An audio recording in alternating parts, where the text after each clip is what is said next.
Welcome back to my YouTube channel. It's your girl Jacasey and Nike, and I'm here again with another video today.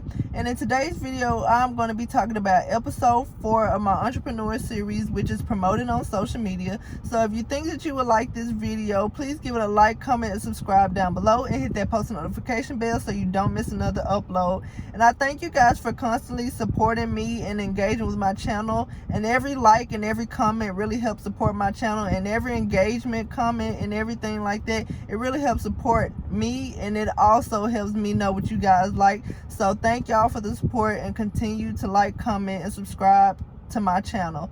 Love y'all. So let's hop right into this video. Tip number 1 about promoting on social media is to have a social media platform to promote on. I always preach Instagram and Facebook because they are integrated and connected together, and it is very easy to promote across both of the platforms, but obviously you can promote on whatever platform that you want to promote on. Tip 2, these tips work for influencers as well as business owners. If you're a business owner, obviously you already know what you want to sell, so obviously you know what your niche is, and you know what your target audience is. And if you don't know what your target audience is, head over to episode 3 on my channel, and I'm talking all about target audience. It's a great video. I'll say go watch that video first and then come back to this video. So if you're a business owner and you sell hair extensions, you know that your target audience is people who wear hair extensions. If you are an influencer, your niche should be whatever you like to do. If you like lifestyle and beauty, that's what you should be promoting. If you like travel, that's what you should be promoting. Whatever your niche is what you should promote, and what your content should consist of. So tip 3, I would say once you know all of that, post consistently on your platforms. If you are a business, post at least 3 times a day. That way that people can see your brand, people can know who you are, and people can get a feel for who you are. If you're an influencer, I would probably just suggest posting 3 to 4 times a week. Make sure that your content is really high quality, and make sure that you are using the right hashtags as well. And I will be talking about hashtags in this video, so if you don't know about the right hashtags, you're gonna learn today. But yeah, just make sure that you're posting consistently, because posting consistently will gain you followers, will gain you interaction and engagement.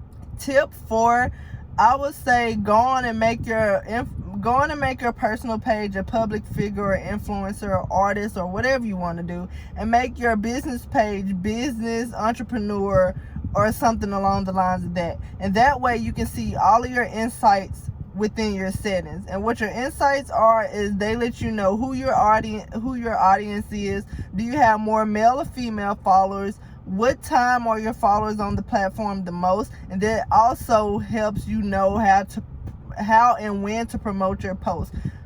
Those hours in the insights, when it says your followers are on this platform the most, use those hours, because you're going to get the most engagement and the most interaction. For my personal and business page, my followers are on Instagram the most at 12 p.m., 3 p.m., 6 p.m., and 9 p.m. And that's kind of weird how like all of my followers are on both of my platforms at the same time. But those are the times that I want to be promoting either my business or a YouTube video that I just uploaded, or just to post a random picture of me. So I know that, oh, these people are going to see that, they're going to see this, and I'm going to get the most interaction and engagement. And for my business owners out there, I just want to let you guys know that likes, follow, comments, anything that sort on social media does not equal sales. If you're not getting a lot of likes and comments on your pictures and videos, please do not be discouraged, because I don't get a lot of likes and comments on my pictures and videos, but my store says different. My revenue says different. So I'm saying it says different in a good way. So don't be discouraged if you're not getting a lot of interaction, because a lot of people don't get a lot of interaction, and I'm telling you, they're making 6 figures.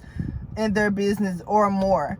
So don't let it go to your head that, oh, I don't have 1 million followers, I'm not getting 5,000 likes and comments on this video or picture, and nobody's gonna buy from me. Don't think like that, because I promise you that is not the case. Someone is looking for you, someone is watching you, and someone is going to buy from you. So just don't let that discourage you. And we're on to the next tip. So after you're posting consistently, obviously you want to post with hashtags. And I'm not just saying use any old random hashtags. You need to do your hashtag research. And I'll tell you this. Once I started out, once I started my business page out, I was posting here and there. I wasn't posting consistently. That was number one thing that I shouldn't have been doing. I should have been posting consistently. 2, I was using hashtags, but I was using all the wrong hashtags.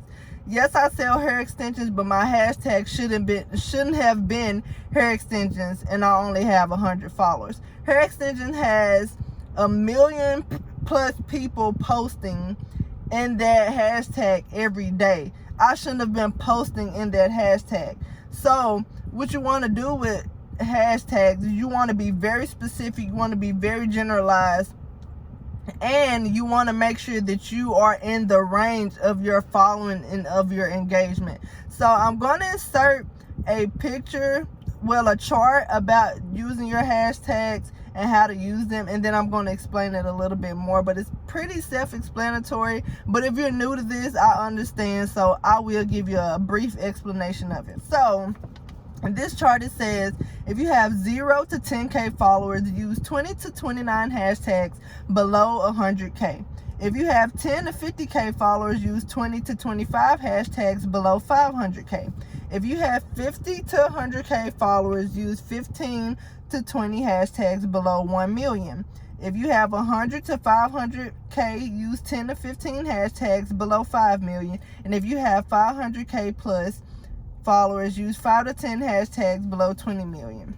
So going back to me selling hair extensions, I know that hair extensions is about above 5 million, I think. So I haven't checked on that hashtag because I'm not checking for it right now. You get what I'm saying?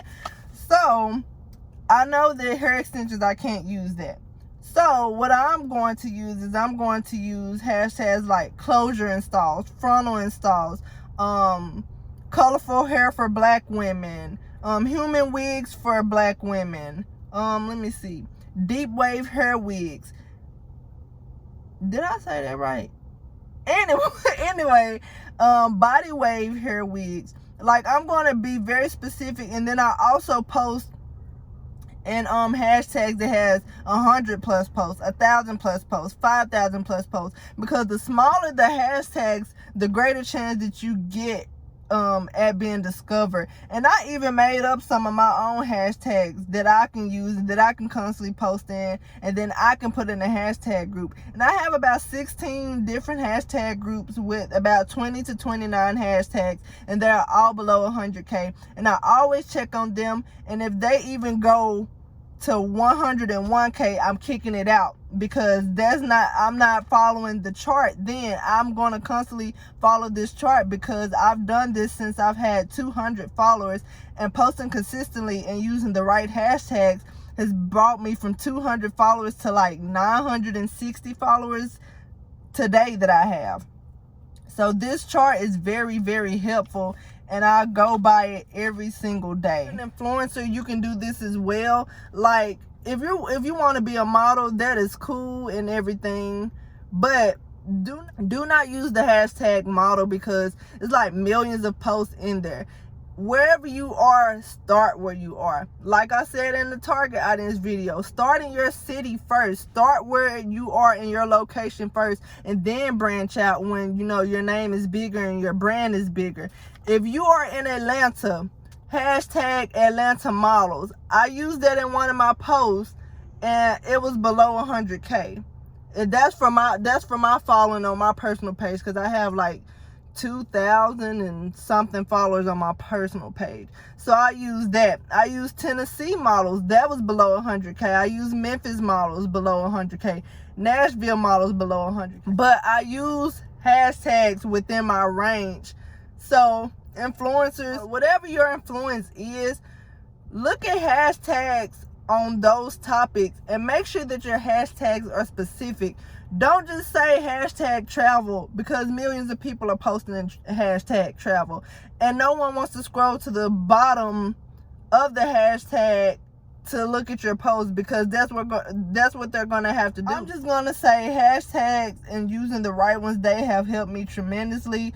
There are so many people who have interacted with my brand that I never thought would have, just by hashtags. I've gotten orders from a lot of places. I've had people from overseas interact with me and engage with me and order from me and everything like that. So hashtags really do work, and people are always looking at your brand whether you know it or not. People are always looking at your influence whether you know it or not. So keep on being that great influencer, keep on being a great entrepreneur, and things will work out for you. Now, we're going to be realistic about it, because, you know, some people, they do get famous overnight or whatever the case may be, and then some people won't. But you have to be very realistic about it. You have to put in the hard work. You have to be consistent. You have to be checking up on things. And people think that being an influencer or is easy, but there are a lot of different things that you have to go through. You have to make sure that your content is right. You have to make sure that your videos are right. You have to make sure that your outfit and your makeup on point, or whatever you're doing, you have to make sure that it is perfect. I personally know people who spend about 10 hours a day creating content, whether there's YouTube content or pictures and videos for their Instagram or any other platform that they promote on. So it is a part-time job, and if you do it full-time, kudos to you. I do it part-time, but if you do it full-time or even part-time, kudos to you, because it is like a second job. You are working, so don't let anybody be like, oh, you're just an influencer, or you're an Instagram model or something. Like, that's not a job. Like, you're still getting paid for what you do. And then if you're an entrepreneur, everybody knows that entrepreneurship isn't all peaches and cream. So y'all already know that. Like, you know that you have to be up early mornings and late nights. Like, you know that. And I mean, it just happened. If you want to be great, you got to do the things that make you great, that get you to the greatness. So my last tip is, whether you are an influencer or an entrepreneur and you want an influencer to promote your brand, have a contract. If you're an influencer that wants to promote brands, have a contract. And this is why I say this. When I started off trying to get people to promote my business, some of the promotions were free. Some of them I had to pay like small fees of like $5 to $15. I've never spent over $15 paying for a promotion. And they were from micro influencers, like people who were up and coming. This is like 2018, early 2019. But some people did not promote my brand at all, and I paid them to promote me. And I'm like, hey, you didn't promote me and I paid.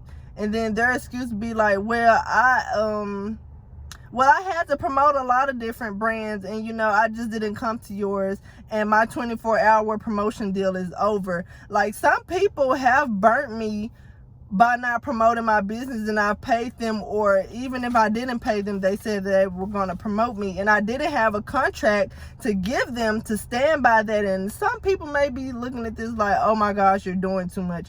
But no, literally, all my brand ambassadors, anyone who wants to promote for me, they have to have a contract. They have to sign it. They have to read all the questions thoroughly, and if they don't follow the requirements, you're kicked out. You're no longer a brand ambassador. You're no longer an influencer for me. And I stand behind that, because I want to stand by my word in providing you a great service. And I want you to stand behind your word when you say you're going to promote for me. And if you're an influencer, make sure that you let brands know how much time is going to take you to promote this, how you're going to promote this, if you're going to just promote it on Facebook and Instagram, or you're going to make a YouTube video about it. If you have to make something or create a look with makeup or hair, let them know how long it's going to take you to do this makeup look. Let them know how long it's going to take you to make a wig, color the hair, style the hair, record you doing all of this in the process. Let them know, and also set a starting price for your promotion. Don't sell yourself short if you're an influencer and want to promote these brands, because a lot of brands, sometimes they get away with sending you free products. And if you want just free products, then that's you. But if you want a small fee for it, if you want to be paid a small fee for it, your time is money. Your money is time. Literally, a lot of influencers, they are getting paid for their time, because a lot of brands know that if they're a big influencer or trying to be an influencer, they have brand after brand after brand coming for them, wanting to promote their stuff. That takes time. If you are a business owner and you want people to promote for you, you have to put in place, this is what I want you to do. This is how I want you to promote this. You have to promote this at a certain time, and blase. Like, let them know what you're asking, and make sure that you are on one accord. And I think that if you are a entrepreneur and an influencer, and both of y'all are collaborating, both of y'all need to send a contract to each other. One contract shouldn't just be sent to one party. Both of y'all need to send a contract to each other, so y'all can be on one accord in case something like, oh, they didn't promote me, or this business didn't pay me. Then y'all can have legal documents. Then y'all can have receipts about whether or not anybody kept their word in their ordeal. So, and if you don't take anything else from this video that I said, please take away the have a contract part, because I thought that I had to be like this big name to have a contract and stuff. But no, I went on Google Docs and I created me a contract. And something as simple as that, starting out, is okay. It's still a contract. You can still print it up. You can still have all their information, all their account information if you're doing anything like that, and let them know this is what it is. So I hope you guys really like this video. Give it a like, comment, and subscribe down below. Let me know what other topics you want me to talk about on my entrepreneur videos. And I will see y'all in the next one. Y'all have a blessed day. Y'all stay safe, and peace.